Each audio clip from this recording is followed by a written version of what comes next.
வணக்கம். நம்ம பெரியாழ்வார் திருமொழியில 3ஆம் பத்தினுடைய 4ஆம் திருமொழி இன்னைக்கு பார்க்க போறோம். இப்ப வந்து ஆ மாடு மேய்க்க போன கண்ணன் திரும்ப வீட்டுக்கு வரான்.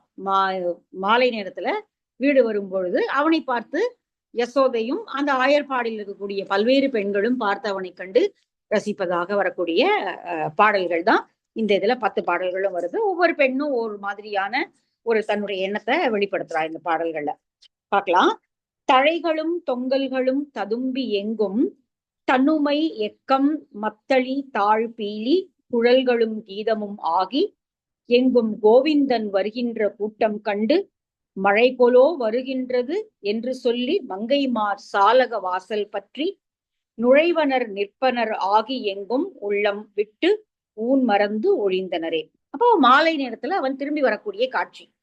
தழை தழை நம்ம காட்டு வழியா போய் மாடு மேய்ச்சதுனால நிறைய தழைகளை அவர்கள் அள்ளிக்கொண்டு வருகிறார்கள்.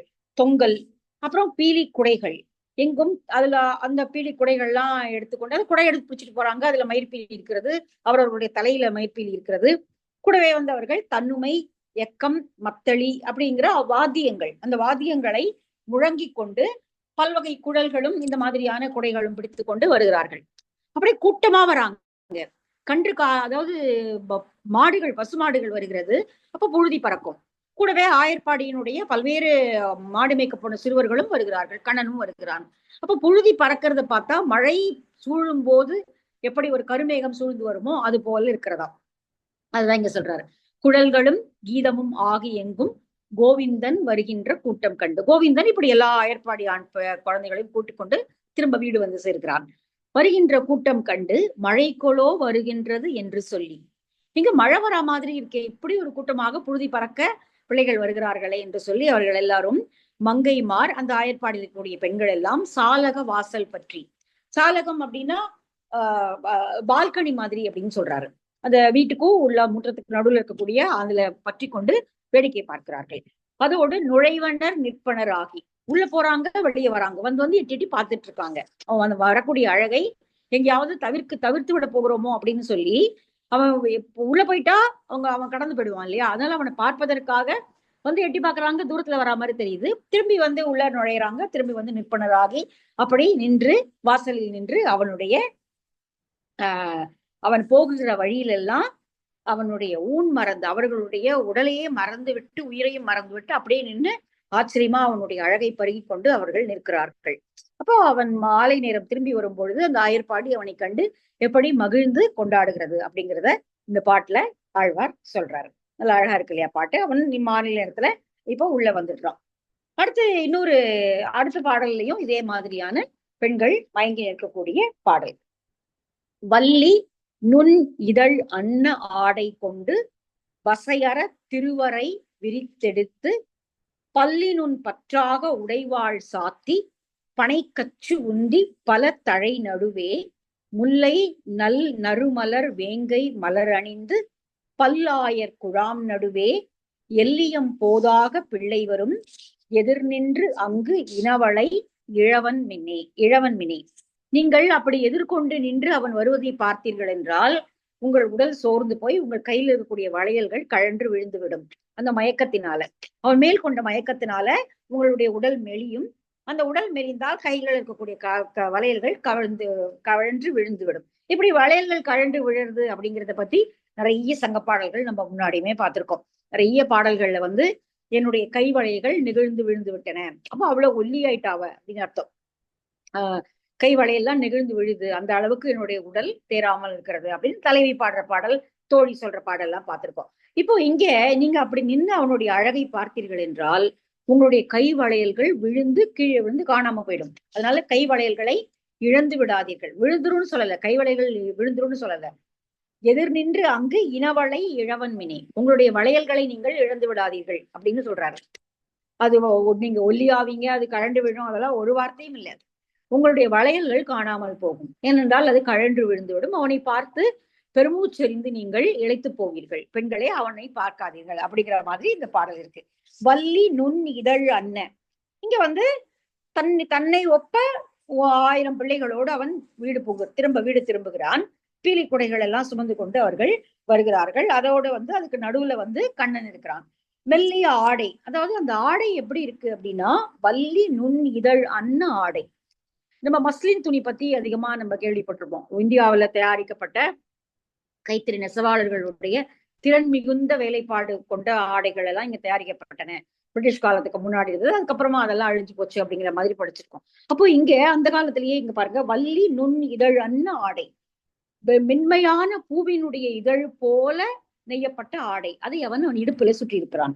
ஆடை கொண்டு வசையற திருவரை விரித்தெடுத்து, அதுல குற்றுடை வாளை அவன், அதாவது ஒரு சின்ன வாழை ஏந்தி போறது வழக்கம். ஆயர்கள் போகும்பொழுது ஒரு குறுவாளை ஏந்தி இருப்பார்கள். அது மேபி தழை உடைச்சு போடுறதுக்கு அப்படி இருக்கலாம், அல்லது ஏதாவது வேறு விலங்குகள் மாடுகளை தீங்கு செய்வதற்கு போது கொள்வதற்காக இருக்கலாம். அதனால குறுவாளை எடுத்து கொண்டு போவது வழக்கம். அதனால அவன் அந்த இடுப்புல நன்றாக சுற்றி, ஆடையை சுற்றி அதுல அவன் அந்த குறுவாளை சார்த்தி வைத்திருக்கிறான். பனைக்கச்சு உந்தி பல தழை நடுவே. இதோடு அவங்க காட்டுக்கு போயிட்டு திரும்ப வராங்க இல்லையா, மாலை நேரம் ஆயிடுச்சு. மாலை நேரத்துல முல்லை மலர்கள் மலர்ந்திருக்கக்கூடிய பருவமாக இருக்கும். அப்போ அந்த முல்லை மலர்கள் எல்லாம் பறித்தவர்கள் சூடிக்கொண்டு வருகிறார்கள். இதே மாதிரி ஒரு அழகான பாட்டு குறுந்தொகையில வந்தது. வீடு திரும்பக்கூடிய ஆயர்கள், வீடு திரும்பக்கூடிய ஆயர்கள் இங்க முல்லை மலர்களை எடுத்துக்கொண்டு வருவார்கள் அப்படிங்கிற மாதிரி. அந்த அவர்களுடைய மாடுகள் வரும் பொழுது முல்லை மலர்களை தலையில் சூடிக்கொண்டு வருகிறார்கள் ஆயர்கள். அப்போ கார்காலம் வந்தாச்சு, முல்லை மலர் மலர்ந்துருச்சு, நீ என்ன இல்லைன்னு சொல்றியே அப்படின்னு சொல்லிட்டு தோழி தலைவி சொல்ற மாதிரி ஒரு பாடல் வரும். அப்போ இங்க அவங்க அந்த காட்டுக்குள்ள திரும்பி வரும் பொழுது முல்லை நல் நறு மலர் வேங்கை அணிந்து, நல்ல வேங்கை மலர்களையும் முல்லை மலர்களையும் அவர்கள் அணிந்து கொண்டு வருகிறார்கள். காலையில போகும்போது ஒரு கோலத்துல போனாங்க, திரும்ப மாலையில வரும்பொழுது அந்த காட்டில் மலர்ந்த பல்வேறு மலர்களை அணிந்து கொண்டு அவர்கள் வருகிறார்கள். பல்லாயர் குழாம் நடுவே, பல்வேறு விதமான ஆயர்களோடு, அந்த ஆயர்பாடியினுடைய சிறுவர்களோடு எல்லியம் போதாக பிள்ளை வரும். எல்னா சூரியன், எல்லியம் போதாக சூரியன் மறைந்த அந்த நேரத்திலே பிள்ளையாகிய கண்ணன் திரும்ப வீடு திரும்புகிறான். எள்ளியம் போதாக பிள்ளை வரும், எதிர் நின்று அங்கு இனவளை இழவன் மினோ. அவனை எதிர் நின்று பார்த்தீர்கள் என்றால் உங்களுடைய வளையல்கள் காணாமல் போகும், உங்களுடைய வளையல்களை இழந்து விடாதீர்கள் பெண்களே அப்படின்னு சொல்லி, இது ஒருவேளை தாயார் சொன்னதாக இருக்கலாம், அந்த ஆயர்பாடி இருக்கக்கூடிய மூத்த பெண்கள் சொன்னதாக இருக்கலாம், அல்லது பெரியாழ்வாரை சொன்ன குரலாகவும் அது இருக்கலாம். சரி, அடுத்த பாட்டுல இன்னொரு தாய் பேசுறா. யசோதை இல்ல, இன்னொரு தாய் பேசுறா. அவன் வரான், திரும்ப வரான், அவ்வளவு அழகா இருக்கான். அவனை பார்ப்பதற்கே அப்படியே கண்கள்லாம் மயங்குது. என் பொண்ணு சும்மாதான் பார்த்தா, அவனை அழகா வரும்போது பார்க்க மாட்டாங்களா, அது மாதிரி பார்த்தா. அதை போய் இந்த ஊர் இப்படி பேசுது, இந்த ஊர் என்னெல்லாமோ பேசுது, அவன் அப்படியே அவளை மயங்கி பார்த்தா அப்படிங்கிற மாதிரி இந்த ஊர் பேசுது, இது நியாயமா அப்படின்னு ஒரு ஆயர்பாடியினுடைய ஒரு மகளினுடைய தாய் கேட்கிறாள். அதான் இந்த பாடல். சுரிகையும் தெரிவில்லும் செண்டு கோலும் மேலாடையும் தோழன்மார் கொண்டு ஓட, ஒரு கையால் ஒருவன் தன் தோளை ஊன்றி நிறையினம் மீள குறித்த சங்கம், வருகையில் வாடிய பிள்ளை கண்ணன் மஞ்சளும் மேனியும் வடிவும் கண்டாள், அருகே நின்றாள் என் பெண் நோக்கி கண்டாள், அது கண்டு இவ்வூர் புணர்க்கின்றதே. என்னடி இது, அவ ஆசையா பார்த்தா அவளன்னு போய் இந்த ஊர் இப்படிலாம் பேசுதே, அப்படியா பார்த்தா அவ சாதாரணமா தானே பார்த்தா அப்படின்னு இங்க ஆயர்பாடியினுடைய ஒரு தாய் சொல்கிறாள். அவன் அவ்வளவு அழகா வரான், அவன் வரக்கின்ற கோலமே அவ்வளவு அழகா இருக்கு.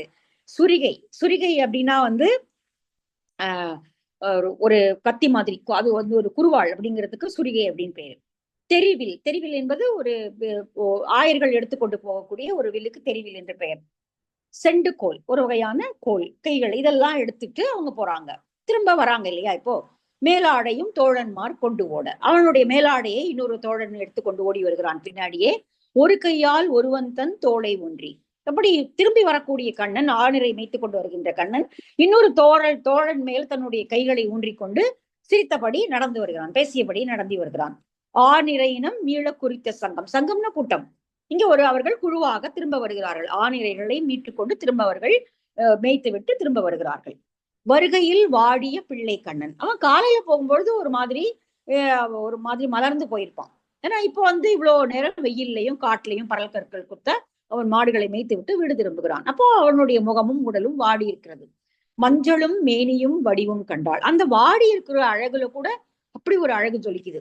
அவனுடைய மஞ்சள் பூசிய மேனி, அந்த வடிவு, அந்த மேனியினுடைய வடிவும் அவ்வளவு அழகா இருக்கு, பார்ப்பதற்கே கண்கள் சொக்கி போகிறது. அருகே நின்றாள் என் பெண் நோக்கி கண்டாள். அப்படி வரும் பொழுது வாசலில் நின்றிருந்த என்னோட பெண் அப்படியே அவனை பார்த்துட்டு நின்னா, அவ்வளவுதான். அது யாரா இருந்தாலும் அந்த அழகுல சொக்கிதான் போவாங்க. அருகே நின்றாள் என் பெண் நோக்கி கண்டாள். அது கண்டு இவ்வூரு புணர்க்கின்றதே. அவன் அழகா வரான், அவனை விட்டு பார்த்தா அப்படி இதை அப்படி பார்த்ததை போய் இந்த ஊர் அவன் என்ன இவ்வளவு ஆசையா அவனை பாக்குறான், இப்படி போய் ஒரு ஆசையா பார்க்கலாமா அப்படிங்கிற மாதிரி இந்த ஊர் வம்பு பேசுகிறதே, இது நியாயமா அப்படின்னு ஒரு ஆயர்பாடியினுடைய தாய், ஒரு பெண்ணினுடைய தாய் இப்படி பேசுவதாக இந்த பாட்டு இருக்கு. அப்ப யாரு அந்த ஊரில் இருக்கிற எல்லாருமே அந்த கண்ணனுடைய வடிவழகை கண்களால் பருகி மகிழ்கிறார்கள் அப்படிங்கிறத அவர் சொல்றாரு. சரி, அடுத்த பாட்டு. இன்னொரு பெண் கிட்ட சொல்றா. இங்க முன்னாடி தாயார் சொன்னார் இல்லையா, இங்க இன்னொரு ஆயர்பாடியினுடைய மகள் இளமங்கை ஒருத்தி இன்னொரு மங்கையிடம் சொல்கிறாள், ஐயோ அவனை பார்த்தா என்னுடைய என்னுடைய மேனியே உருகி போகிறது, பாரேன் அவன் அவன் நடந்து வரக்கூடிய அழக பாரேன் அப்படின்னு சொல்லி ஒருத்தி இன்னொருத்திய கூப்பிடுறான். எல்லாருக்கும் தெரியும் அந்த நேரத்துல வருவான் அப்படின்னு, அதுக்காக எல்லாரும் பார்ப்பதற்காக நிற்கிறார்கள்னு முதல்ல ஒரு பாட்டுல சொல்லிட்டாரு. இப்போ அப்படி வராமல் காலம் தாழ்த்தக்கூடிய ஒருத்தி இன்னொருத்தி கூப்பிடுறா, பாரே பாரே அவன் வரக்கூடிய அழகை பாரே, ஆனா அவனை பார்த்தா என்னுடைய கை வளையல்கள் நிற்க மாட்டேங்கிறது, என்னுடைய உடம்பே உருகி போகிறதே அப்படின்னு இன்னொருத்திட்ட சொல்றான். குன்றெடுத்து ஆனிரை காத்த பிரான் கோவலனாய் குழல் ஊதி ஊதி கன்றுகள் மேய்த்து தன் தோழரோடு கலந்து உடன் வருவானை தெருவில் கண்டு என்றும் இவனை ஒப்பாரை நங்காய் கண்டறியேன் ஏடி வந்து காணாய் ஒன்றும் நில்லா வளை கழன்று துகில் ஏந்தி இளமுலையும் என் வசம் அல்லவே. அவளுடைய உடம்புல அவ்வளவு மாற்றங்கள் வருகிறது கண்ணனை பார்க்கும் போது. ஏடி அழகா இருக்குல்ல, அது பேச்சு வழக்கு சொல். அடியே அப்படின்னு கூப்பிடுவோம் இல்லையா, அந்த மாதிரி ஏடி அப்படிங்கிறா. நிறைய இது மாதிரியான பேச்சு வழக்கு சொற்களையும் வட்டார வழக்கையும் பெரியாழ்வார் கையாண்டிருக்கிறாரு அப்படிங்கிறது நம்ம நிறைய பாடல்கள்ல பார்த்தோம். சலார் பிலார் என்ன இந்த மாதிரிலாம் நிறைய வந்தது. ஏடி அப்படின்னு கூப்பிடுறா. அடியே என்ன வேலை பண்ணிட்டு இருக்க, வா இங்க வா, வராம் பார், வாசல்ல வராம் பார், அவனுடைய அழகை பார்க்காம நீ என்ன உள்ள வேலை பண்ணிட்டு இருக்க, பாரு அவன் வரக்கூடிய அழகை. ஆனா அவனை பார்த்தா மனசு நிக்க மாட்டேங்குதே, என்ன என் மனசு நிக்க மாட்டேங்குது, அப்படி வளைகள் கழன்று துகில் சரிவது கூட தெரியாம நான் என்ன மறந்து போறேன், ஆனா அதுக்காக அவனோட அழகை பார்க்காம இருக்க முடியுமா அப்படிங்கிறான். குன்றெடுத்து ஆனிரை காத்த பிரான், புரியுது இல்லையா, கோவர்த்தனகிரியை எடுத்து அவன் ஆனிரைகளை காத்தான். கோவலனாய் குழல் ஊதி ஊதி, ஒரு கோவலனை போல, ஒரு சாதாரண கோவலனை போல குழல் ஊதி ஆயர் சிறுவர்களோடு அவனும் போய் கன்று மேய்த்தான். கன்றுகள் மேய்த்து தன் தோழரோடு கலந்து உடன் வருவான். அவன் தோழர்களோடு கலந்து உடன் திரும்ப வருகிறான், மாலை நேரத்துல ஈடு திரும்புகிறான். என்றும் இவனை ஒப்பாரை நங்காய் கண்டறியேன், இவனை ஒப்பவர்கள் இந்த உலகத்துல உண்டா, இவனுடைய அழகுக்கு நிகரானவர்கள் இந்த உலகத்துல வேற யாராவது உண்டா, என்றும் இவனை ஒப்பாரை நங்காய் கண்டறியேன், நான் இது வரைக்கும் பார்த்ததில்லை, இவனுடைய அழகுக்கு நிகரான ஒருவனை நான் இதுவரை கண்டதில்லை. ஏடி அடியே வா வந்து காணாய், பாரு, வா வரான் பார், வந்துட்டான், வா வா வா அப்படிங்கிறான். ஒன்றும் நில்லா வளை கழன்று, ஆனா பார்த்தா என்ன ஆகுது, அதனால கூட உள்ள வராம உட்காந்துரு, வெளியில வராம உள்ளே உட்காந்துருப்பா. அவளுக்கு ஏற்கனவே இந்த மாதிரி முதல் நாள் வளை கழன்று துகில் நில்லாமல் அப்படியே அவளுடைய முளை சோற அவள் நின்று இருப்பாள், அதனால வராம காலம் தாழ்த்துறா. ஆனா இவ அவளுக்கு கூப்பிடுறா, வா வா பாரு வா அப்படின்னு.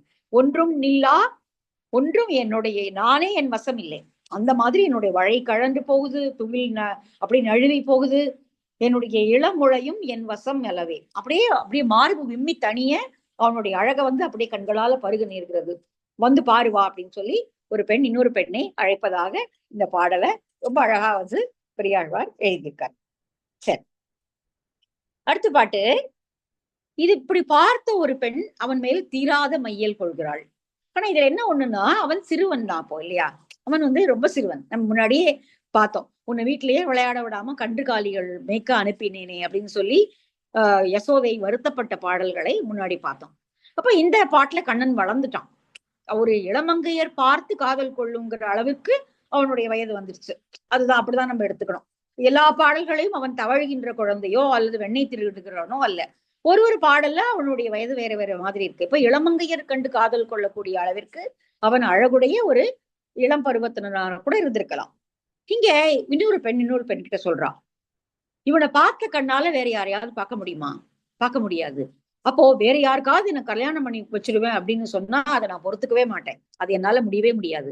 இது கிட்டத்தட்ட ஆண்டாளுடைய டோன் அப்படியே நாச்சியார் திருமொழியில வரும். ஊனிடையாழி உண்மை உத்தமர்க்கென்று உன்னித்தெழுந்த என் தடமுலைகள் மானிடர்க்கென்று பேச்சுப்படி வாழ்கிலேன் கண்டாய் மன்மதனே அப்படின்னு நாச்சியார் திருமொழியில ஆண்டாள் பாடுவா.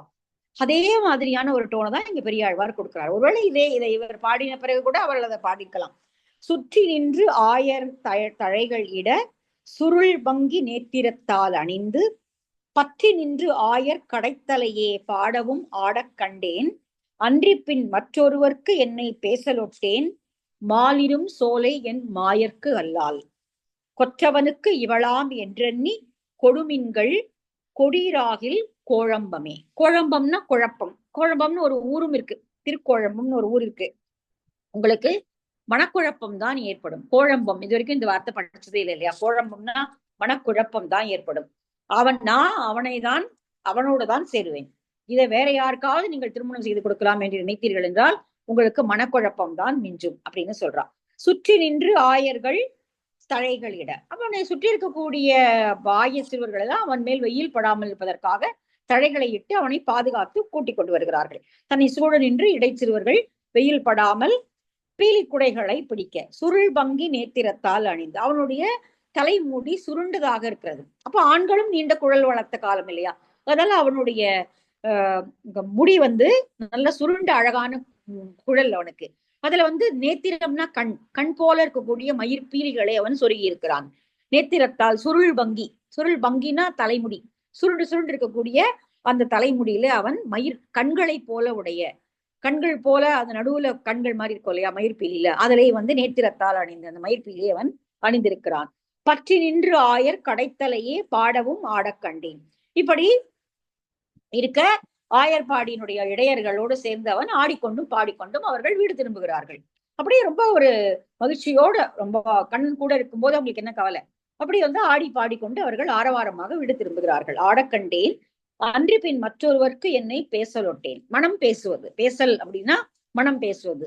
ஒரு பெண்ணை இவனுக்கு திருமணம் செய்து கொடுக்கலாம் என்று மனம் பேசி முடிப்பது. அப்படி வேற யாருக்காவது நீங்க பேசுனீங்கன்னா நான் ஒத்துக்கொள்ளவே மாட்டேன். என்னை பேசலொட்டேன். மாலிரும் சோலை என் மாயர்க்கு அல்லால், திருமாலிரும் சோலையில் இருப்பவனாகிய, அங்கே எழுந்தருள் இருப்பவனாகிய அந்த மாயனுக்குத்தான் நான் வாழ்க்கைப்படுவேன். வேற யாருக்கும் என்னை நான் வேற யாருக்கும் உரியவளாக ஆக மாட்டேன் என்று நினைத்து அவனுக்கே என்னை கொடுத்து விடுங்கள். அதனால இந்த கண்ணனுக்கு உரியவள் இவள் என்று சொல்லி அவனுக்கே என்ன கொடுத்துருங்க. இல்லாட்டா வேற யாருக்காவது நீங்க பேச முற்பட்டீங்கன்னா உங்களுக்கு மனக்குழப்பம் தான் மிஞ்சும். நான் அதுக்கு ஒத்துக்கொள்ளவே மாட்டேன் அப்படின்னு நீங்க ஒரு பெண் தான் எப்படி கண்ணனுக்கு அடிமைப்பட்டிருப்பதை, இல்ல ஆனா அவனுக்கு தான் உரியவள், அவன் எனக்கு உரியவள் அப்படிங்கிற மாதிரியான ஒரு மயக்கத்துல பேசுவதை அவன் வருகின்ற கோலம் கண்டு அவ பேசுறா. கல்யாணம் பண்ணா நான் இவனைதான் கல்யாணம் பண்ணுவேன், இல்லைன்னா வேற யாரையும் படிக்க மாட்டேன், வேற யாருக்காவது நீங்க பேசுனீங்கன்னா அப்புறம் நடக்கிறதே வேற அப்படிங்கிறதா இந்த பாடல் சொல்லக்கூடிய. கொடிராகில் கோழம்பமே, குழப்பம்தான் மிஞ்சும் உங்களுக்கு, அதனால கொடுமின் அவனுக்கே என்ன கொடுத்துருங்க அப்படிங்கிறா. சரி, அடுத்தது அதேதான். அவன் அவனுடைய அழக பாடுறாங்க, கூடவே வம்பும் பண்றாங்க. அந்த இளம் பெண்கள் இப்போ வம்பு செய்யறாங்க, அவன்கிட்ட போய் கண்ணன்ட்ட போய் வம்பு செய்யறாங்க. அதாவது நாங்க பந்து அடிச்சுட்டே இருந்தோம், இந்த வழியா அவன் வந்தான் இல்லையா, எங்களோட பந்தை எடுத்துக்கிட்டான், பந்தை கொடுக்க சொல்லுங்க அப்படின்னு சொல்லி போய் அவனிடம் போய் வம்பு செய்கிறார்கள். அப்ப அவன் சிரிக்கிறான். அப்ப அவனுடைய அந்த முறுவலை பார்ப்பதற்காக அவர்கள் இந்த வம்பை செய்கிறார்கள். கூட வருகின்ற கன்றுகாலி மேய்த்து விட்டு ஊருக்குள்ள திரும்புவவனை வழிமறித்து நாங்க பந்து விளையாடிட்டு இருந்தோம், நீ தானே பந்து எடுத்துக்கிட்ட அப்படின்னு சொல்லும் போது அவன் ஒரு சிரிப்பு சிரிக்கிறான். அந்த சிரிப்பு மயக்குவதை போல இருக்கிறது. அந்த சிரிப்பை பாக்குறதுக்காக இவங்க போய் வம்பு பண்றாங்களா அவன்கிட்ட. அதுதான் இந்த பாடல். சிந்துரம் இலங்க தன் திரு நெற்றி மேல் திருத்திய கோரம்பும் திருக்குழலும் அந்தரம் முழுவ தன் தழை காவின் கீழ் வரும் ஆயரோடு உடன் வளைகோல் வீச அந்தம் ஒன்றில்லா ஆயப்பிள்ளை அறிந்தறிந்து இவ்வீதி போதுமாகில் பந்து கொண்டான் என்று வளைத்து வைத்து பவழவாய் முறுவலும் காண்போம் தோழி. அதாவது அவன் வரப்போறான், இப்பதான் அவன் இந்த வழியாதான் வரப்போறான். அப்ப வரும்பொழுது நாம் அவனுடைய சிரிப்பை பார்க்கணும். எப்படி பாக்குறது? அவனோட தோழர்களோடு பேசி சிரித்து கொண்டு போகிறான். இப்போ அவனை நிறுத்தி வச்சு நம்மளை பார்த்து சிரிக்க சொல்லணும். எப்படி சிரிக்க சொல்லுறது? அப்போ போய் ஒரு வம்பு பண்ணுவோம். பந்து நாங்க விளையாடிட்டு இருந்தோம், பந்து விழுந்துருச்சு, நீதானே இப்ப எடுத்த அந்த பந்தை அப்படின்னு சொல்லி கேட்டா அப்ப நான் எடுக்கலையே அப்படின்னு சொல்லி நம்மளை பார்த்து சிரிப்பான். அந்த சிரிப்பை பார்ப்பதற்காவது நம்ம போய் அவன்கிட்ட வம்பு பண்ணணும். வாங்க போலாம் அப்படின்னு சொல்லி ஒரு தோழி இன்னொரு தோழியை அழைக்கிறாள். நெற்றியிலே அவன் சிந்துர பொடியை பூசியிருக்கிறான். சிந்துரம் இலங்க தன் திருநெற்றி மேல், அவனுடைய திருநெற்றியின் மேல் சிந்துரம் விளங்குகிறது. திருத்திய கோரம்பு, கோரம்பம்னா திருக்குரம்பம், குரம்பம் அப்படின்னு ஒரு ஆயுதம். இது அவனுடைய ஆபரணம், அந்த தொரட்டி மாதிரி இருக்கக்கூடிய ஒரு ஆபரணத்தை அவன் அணிந்திருக்கிறான். திருக்குழலும், அவனுடைய அழகான தலைமுடி வந்து அழகாக சுருள் பங்கி இல்லையா, நம்ம ஏற்கனவே முன்னாடி பாட்டுல பார்த்தோம், சுருள் பங்கியில நேத்திரம் அணிந்து அழகான ஒரு தலைமுடி. அந்தரம் முழுவ தன் தழை காவின் கீழ் வரும் ஆயரோடு, மங்கள வாத்தியங்கள்லாம் முழங்க முழங்க, அதாவது நிறைய தன்னுமை மத்தளம் பீலிலாம் முன்னாடி சொன்னார் இல்லையா, அதெல்லாம் முழங்க அவர்கள் வருகிறார்கள். தழையோடு, தழைகள் முடிய குடையை பிடித்துக் கொண்டு ஆயர் சிறுவர்களோடு அவன் உள்ளே வருகிறான். உடன் வளைகோல் வீச, அவன் வந்து இந்த வீதி வழியாக கண்ணன் வளைகோல், வெற்றி தோன்ற வளைகோல் வீசிக்கொண்டு அவன் வருகிறான்.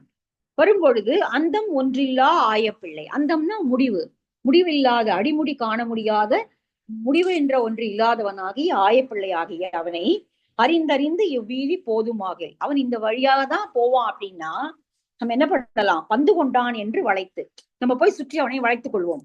நீ பந்தை, எங்களுடைய பந்தை நீ எடுத்துக்கொண்டாயே அப்படின்னு சொல்லி வம்பு பண்ணி அவனை சுற்றி வளைத்துக் கொள்வோம். அப்போ அவன் சிரிப்பான் நம்மளை பார்த்து. பவழவாய் முழுவலும் காண்போம் தோழி, அப்ப அவனுடைய பவழம் போன்ற வாய், முத்துக்கள் போல பற்கள், பவழம் போன்ற வாயுதலிருந்து அவன் ஒரு சிரிப்பு நம்மளை பார்த்து புன்னகைப்பான்.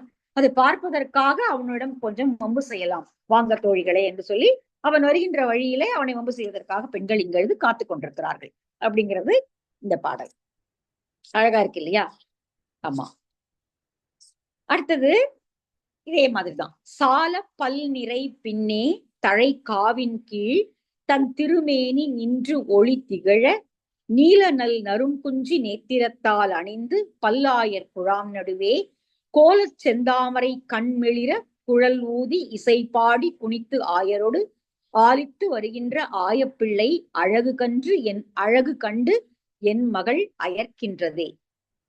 இந்த இப்ப வந்து ஒரு பெண்ணை பெற்ற இன்னொரு தாய் வந்து பாடுகிறாள். இவ்வளவு அழகா வரவனை பார்த்து எப்படி என் பொண்ணு மயங்காம இருப்பான், அவ்வளவு அழகா வரான் அவன், அவனுடைய கோலத்தை பார்த்து பார்த்து கண்கள் பூத்து போகிறது. அப்போ இப்படிப்பட்ட ஒரு அழகனை பார்த்து என் பெண் எப்படி மயங்காம இருப்பான், அவ மயங்கிதான் போனான் அப்படின்னு இன்னொரு தாய் இங்க சொல்றான். சால பல்நிறை பின்னே, மிக பலவான பசுக்கூட்டத்திற்கு பின்னாடி பல தழை காவின் கீழ், அந்த தழைகள் எல்லாம் போட்டு மூடப்பட்ட வெயிலுக்கு மறைக்கக்கூடிய அந்த தழை காவின் கீழ் தன் திருமேனி நின்று ஒளி திகழ, அவனுடைய அந்த பீலி குடையாகிய அந்த சோலையின் கீழே அவனுடைய திருமேனி நின்று ஒளிர்கின்றது. ஒளிரக்கூடிய கருமை நிறம் என்றாலும் ஒளிரக்கூடிய உடல் அவனுடையது. ஒளி திகழ நீல நல் நரும் குஞ்சி நேத்திரத்தால், அவனுடைய நீல நிறம் உடையதாக இருக்கக்கூடிய சுருண்ட அந்த கூந்தலிலே அவன் மயிர் பீலிகளை அணிந்திருக்கிறான். அணிந்து நேத்திரத்தால், அதேதான் முன்னாடி பாட்டுல பார்த்ததைதான், அணிந்து பல்லாயர் குழாம் நடுவே, பல்வேறு ஆயர்களும் சூழ்ந்து வர அந்த குழாம் நடுவே, அந்த கூட்டத்தின் நடுவே கோல செந்தாமரை கண்மெளிர, அவனுடைய கண்கள் செந்தாமரையின் போல இருக்கிறது. அவனுடைய கண்கள் செம்மையான சிவப்பு வரியோடைய கண்கள், தாமரை போன்ற கண் அவனுக்கு. நிறைய பாட்டுல திருப்பாவையில நம்ம பார்த்திருப்போம், உன்னுடைய கண்கள் வந்து என் மேல் விழியாவோ அப்படிங்கிற மாதிரி. அப்ப அவனுடைய செந்தாமரை கண்கள் என் மேல் விழியாவோ அப்படின்னு வரும். அதே போல இங்க அவனுடைய செந்தாமரை கண்கள் மிளிர்கின்றன. அந்த கண்கள்லயே ஒரு குறும்போ சிரிப்பு இருக்கிறது, மிளிர்கிறது. அப்படியே மிளிர்கிறதுனா ஒளி வீசுதல். அப்ப அவனோட கண்ணுல வந்து ஒரு ட்விங்க்லிங் இருக்கு, அதுதான் சொல்றாரு, கண்கள் மிளிர்கின்றன. குறும்பினால அந்த கண்கள், சிரிப்பினாலும் குறும்பினாலும் அந்த கண்கள் மிளிர்கின்றன. குழல் ஊதி இசை பாடி குனித்து ஆயரோடு, இப்படி இடையர் பிள்ளைகளோடு பாடி பேசி சிரித்து கொண்டு குழல் ஊதி கொண்டு வருகின்ற இந்த கண்ணனுடைய அழகை பார்த்து ஆயரோடு ஆலித்து வருகின்ற ஆயப்பிள்ளை, அவர்களுடைய ஆலித்து வருகின்ற கூத்தாடி கொண்டு, ஆலம்னா கூத்தாடுதல், கூத்தாடி கொண்டு வரக்கூடிய, பாடிக்கொண்டு ஆடிக்கொண்டு வரக்கூடிய இந்த கண்ணனுடைய அழகை பார்த்து அழகு கண்டு என் மகள் அயர்க்கின்றதே. அயர்த்தல் அப்படின்னா வேறுபாடு அடைதல், உடல் வேறுபாடு அடைதல். அவளுடைய அழகை கண்டு மயங்கி இவளுடைய உடல் வேறுபாடு அடைந்து விட்டது. அதாவது அழைச்சு போறா, பசலை பூக்குறது, கை வளையல்கள் கழன்று விழுகின்றன, மெய் சோறுகிறது, இந்த மாதிரி அவளுடைய பொலிவை இழந்தது போல அவள் இருக்கிறாள். இப்படி இவனுடைய அழகை பார்த்து அவள் இப்படி மயங்கி போறாளே, என்ன பண்றது அப்படின்னு சொல்லி ஒரு தாய் வருத்தத்தோடு சொல்வது, வருத்தத்தோடயோ மகிழ்ச்சியோடையோ சொல்கிறாள். அப்படிங்கிற மாதிரி இந்த பாடலை பெரியாழ்வார் அமைச்சிருக்கார். சரி, அடுத்ததும் அதே மாதிரிதான், அதே கிட்டத்தட்ட இதே பாடலுடைய பொருள் தான் அடுத்த பாடலையும் இருக்கு. சிந்துர பொடி கொண்டு சென்னி அப்பி திருநாமம் இட்டு அங்கு ஓர் இளையம் தன்னால் அந்தரமின்றி தன் நெறிபங்கியை அழகிய நேத்திரத்தால் அணிந்து இந்திரன் போல வரும் ஆயப்பிள்ளை எதிர் நின்று அங்கு இனவளை இழவேல் என்ன சந்தியில் நின்று கண்டீர் நங்கை தன் துகிலொரு சரிவளை கழல்கின்றதே. போகாத, போனா அவன் வரப்போறான், இப்போ அவன் வருகின்ற நேரமாச்சு, நீ போனீனா உன்னுடைய வளையல்களை எல்லாம் நீ இழந்துருவ அப்படின்னு சொல்லி என்னுடைய மகளுக்கு நான் அறிவுறுத்தி வச்சிருந்தேன். போகாத, அவனை பார்க்காதன்னு சொல்லியிருந்தேன். ஆனா அவ கேட்பாளா? அவ வாசல் நின்று பார்த்த போது அவளுடைய இனவழி கழண்டது.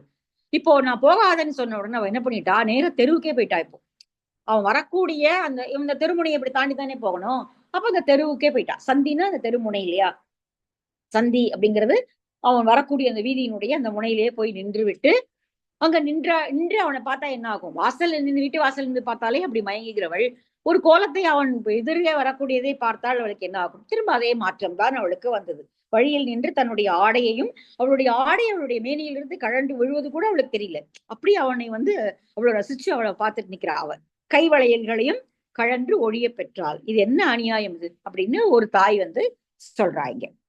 சிந்துர பொடி கொண்டு சென்னி அப்பி, அவளுடைய என்னாச்சு, ஏன் இந்த மாதிரி உங்க பொண்ணு ஏன் இப்படி ஆயிட்டா அப்படின்னு சொல்லி கேட்கிறவங்களுக்கு ஒரு தாய் சொல்வது போல இந்த பாடலை அமைச்சிருக்கார். சிந்துர பொடி அந்த சிவப்பாக இருக்கக்கூடிய சாதிலிங்கத்திலிருந்து எடுக்கப்படக்கூடிய பொடி, அதை அவன் தன் நெற்றியிலே பூசியிருக்கிறான். சென்னி அப்பி திருநாமம் இட்டு குழலிலே அலங்காரமாக இலையால ஒரு நாமமும் சாத்தி கொண்டு இளையம் தன்னால் அந்தரம் இன்றி தன் நெறி பங்கியை, அவனுடைய அழகான மயிர் பீலிகளை மயிர் கற்றைகளை அவன் பீலி கொண்டு அலங்கரித்திருக்கிறான். அவனுடைய அழகான திருவுருவத்தை சொல்றாரு. அலங்கரித்து தேவர்களின் நடுவே இந்திரன் வருவது போல, இந்திரன் போல் வரும் ஆயப்பிள்ளை. இந்த ஆயப்பிள்ளையை பார்த்தா தேவலோகத்திலிருந்து இந்திரனே இறங்கி வந்துட்டது போல இருக்கிறான். எதிர் நின்று அங்கு இனவளை இழவேல் என்ன, அவனை பார்த்தால் உன்னுடைய வளையல்கள் கழண்டு விடும் என்று சொல்லி அவளை நான் அறிவுறுத்தி வைத்திருந்தேன். ஆனா அந்த பொண்ணு கேட்கல. சந்தியில் நின்று கண்டீர் நங்கை தன் துகிலொரு சரிவளை கழகின்றனே, வற்புறுத்தி சொல்லியும் அவ கேட்காம ஓடி போய் அவன் வருகின்ற வழியிலேயே நின்று அவனை பார்க்க வேண்டும் என்று போனாள். போன போது அவளுக்கு அவளுடைய துகில் சரிவது தெரியவில்லை, அவளுடைய வளையல்கள் கழண்டு ஓடுவது கூட தெரியல. அந்த அளவிற்கு அவள் உடல் மாறுபாடு அடைந்தவளாக ஆகிவிட்டாள். கண்ணனை கண்டு என் மகள் மயங்கி நிற்கிறாள் அப்படின்னு சொல்லி ஒரு ஆயப்பாடியில் இருக்கக்கூடிய தாய் பேசுவது போல இந்த பாடல் இருக்கு. அடுத்தது அதேதான். அடுத்து வர பாடல்ல ஏன் விழிஞ்சு போயிட்டா மகள் அப்படின்னு யாரோ கேட்கிறாங்க. ஒரு ஆயர்பாடியினுடைய தாயை, எப்படி விழிஞ்சு போகாம இருப்பா? அவன் இவ்வளவு அழகாக வீடு திரும்புகிறான். அவனை பார்த்த கோலத்தை கண்டு அவளுக்கு உடல் மெலிந்து விட்டது, வளையல்கள் கழண்டு உடல் மெலிந்து விட்டது, என்ன பண்ண முடியும் அப்படின்னு ஒரு தாய் சொல்வது போல அடுத்த பாடல். வலம் காதின் மேல் தோன்றி பூ அணிந்து மல்லிகை வனமாலை மொவ்வல் மாலை சிலிங்காரத்தால் குழல் தாழவிட்டு கிங்குழல் வாய்மடுத்து ஊதி ஊதி அலங்காரத்தால் வரும் ஆய்ப்பிள்ளை அழகு கண்டு என் மகள் ஆசைப்பட்டு விளங்கி நில்லாது எதிர் நின்று கண்டீர் வெள்வளை கழன்று மெய் மெலிகின்றதே. வலக்காதிலே செங்காந்தல் தோன்றிய செங்காந்தல்னு சொல்றவங்களும் இருக்காங்க. இல்ல வேற ஒரு பூ, சிகப்பு கலர்ல வரக்கூடிய ஒரு வண்டு போல வரக்கூடிய பூ அப்படின்னு சொல்றாங்க, தெரியல. ஆனா தோன்றின்னு போட்டு பார்த்தோம்னா ரெண்டுமே வருது. சிவப்பான ஒரு கொத்து மலர், எக்ஸோரா மாதிரி இருக்கக்கூடிய ஒரு பூவையும் சொல்றாங்க, செங்காந்தலையும் சொல்றாங்க. அவன் காதில் மேல் அந்த தோன்றி பூவை அணிந்து கொண்டு வருகிறான். ஏன்னா காட்டுல இருந்து திரும்பி வராங்க இல்லையா, அதனால அங்க இருக்கக்கூடிய மலர்களை எல்லாம் அவர்கள் அணிந்து கொண்டு வருகிறார்கள். தோன்றி பூ அணிந்து மல்லிகை வனமாலை மொவ்வல் மாலை, மல்லிகை காட்டு மல்லிகையினுடைய மாலை, மொவ்வல் என்பது மல்லிகை, மல்லிகை காட்டு மல்லிகை, காட்டுல பூக்கக்கூடிய ஒரு மல்லிகை. இங்க கூட நம்ம காட்டு மல்லிகைன்னு சொல்லுவாங்க, வாசனை இல்லாம சிகப்பு கலர் தீற்றலோட இருக்கக்கூடியது. அப்புறம் மொவ்வல் என்பது மல்லிகை, நல்ல வாசனை இருக்கக்கூடிய மல்லிகை. அதையும் எல்லாவற்றையும் தொடுத்தவர்கள் மாலைகளாக அணிந்து கொண்டு வருகிறார்கள். சிலிங்காரத்தால் குழல் தொங்கும்படி, இங்க சிலிங்காரம்னா அலங்காரம் தான் சொல்றாரு உரையாசிரியர். குழல் தாழவிட்டு, அவனுடைய கூந்தல் அப்படி தொங்குகிறது. குழல், அவனுடைய ஆண்களுடைய குழலை குழல்னு கூந்தல்னு சொல்றது இல்ல, குஞ்சி அப்படின்னு சொல்லுவாங்க. அவனுடைய குழல் இப்படி தாண்டு இருக்கிறது. தீங்குழல் வாய்மடுத்து ஊதி ஊதி, அவனுடைய குழலினுடைய கீதம் கேட்க கேட்க இனிமையானது. அப்போ உயிரை பருகக்கூடியது. அவன் அந்த குழலை வாயில் வைத்து ஊதியபடியே வருகிறான். அந்த குழல் ஊதியே அவன் எப்படி கன்றுகாலிகளை மேய்த்தானோ அதே போல மனிதர்களுடைய மனத்தை மயக்குவதாக அவன் குழல் ஊதிக்கொண்டே வருகிறான். அலங்காரத்தால் வரும் ஆயப்பிள்ளை, மாடு மேய்த்து விட்டு திரும்ப வரக்கூடிய அவனும் திரும்பி வரும்போது கூட அவ்வளவு அலங்காரமா அவ்வளவு அழகா வரான் அவன். காலையில போகும்போது இப்படி போனான், ஆனால் திரும்பி வரும்பொழுதும் இப்படி இதே அலங்காரத்தோடு வேறு வேறு புதுவகையான மலர்களை அணிந்து கொண்டு அவன் அதே அழகோடு வீடு திரும்புகிறான். அழகு கண்டு என் மகள் ஆசைப்பட்டு, அவனை பார்த்தா யாருக்குதான் ஆசை வராது, அதனால என் மகளும் அவன் மேல் ஆசைப்பட்டாள்.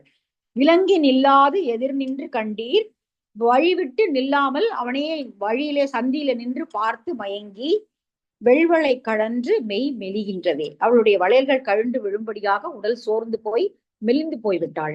ஏன் இப்படி இழைச்சு போயிட்டா அவங்க பொண்ணு அப்படின்னு கேட்டீங்கன்னா நான் என்ன சொல்றது? இதுதான் காரணம். வருகின்ற அவனை பார்த்து அவள் மயங்கி நிற்கிறாள். நான் என்ன சொல்ல முடியும்? எவ்வளவு சொன்னாலும் அவள் கேட்கவில்லை. போய் நின்று பார்த்து அவனை பார்த்த மாத்திரத்தில் மயங்கி அவள் தன் கை வளையல்களை இழந்து நின்று நிற்கிறாள் இப்படி அப்படின்னு சொல்றான். சரி, இந்த பாடல்லாம் பார்த்தா படிச்சா நமக்கு என்ன கிடைக்கும் அப்படிங்கிறது நிறைவு பாடல். வைகுந்தம் நன்னுவரே, வைகுந்தத்திலே நமக்கெல்லாம் இடம் கிடைக்கும். விண்ணின் மீது அமரர்கள் விரும்பி தொழ விரைத்து ஆயர்பாடியில் வீதியூடே கண்ணன் காலி பின்னே எழுந்தருள கண்டு இள ஆய் கன்னிமாறு காமுற்ற வண்ணம் வண்டு அமர் பொழில் புதுவையர்கோன் விட்டு சித்தன் சொன்ன மாலை பத்தும் பண் இன்பம் வர பாடும் பக்தர் உள்ளார் பரமான வைகுந்தம் நன்னுவரே. இப்படி கன்றுகாலிகளை மேய்த்து கொண்டு கண்ணன் ஆயர்பாடிக்குள் போகின்ற கோலத்தை கண்டு கன்னிமார்கள் எல்லாம் அவன் மேல் காதலும் மையிலும் கொண்ட கோலத்தை பெரியாழ்வார் பாடி இந்த பாடல்களை பாடுபவர்கள் பரமானந்த எப்பொழுதும் ஆனந்த நிலையை தரக்கூடிய வைகுந்தத்தில் இடம் பிடிப்பார்கள். சரி, நமக்கெல்லாம் வைகுண்ட பதவி உறுதி. அதோட இந்த பாடல் முடியுது. அடுத்தது கோவர்த்தனகிரியை அவன் எடுத்தது அடுத்தது கன்றுகாலிகளை காப்பாற்றிய தினத்தை 5ஆம் திருமொழியில பிரமாணம் பார்க்கலாம்.